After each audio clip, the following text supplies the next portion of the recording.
యువజన నాయకులకి, ఆదర్శ యువజన సంఘాలకి, పెద్దలకి, అన్ని పార్టీల నాయకులకి అందరికీ నమస్కారం.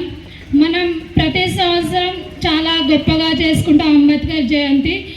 ఈసారి కూడా అందరూ సహకరించినందుకు అందరికీ నమస్కారం. ఇలాంటి ప్రోగ్రాంలకు యువత ముందుండాలి.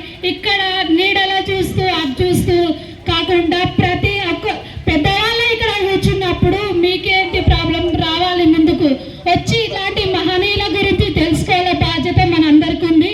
ఈ ప్రోగ్రాం మనందరం కలిసి మన మండలంలోని అన్ని గ్రామాల నుంచి వచ్చి సక్సెస్ చేయాలని, ఇలాంటి మన ఏప్రిల్ నెల అంటేనే మహనీయుల పండగ, ఈ పండగ గురించి తెలుసుకోవాలని ఆసక్తిగా ఉండాలి అందరికీ. ఇలాంటి ప్రోగ్రాం మనం సక్సెస్ చేయాలి ప్రతిసారి. ఈ ప్రోగ్రాం సక్సెస్ చేసిన ఆదర్శ యువజన సంఘ అధ్యక్షులకి ప్రత్యేక ధన్యవాదాలు.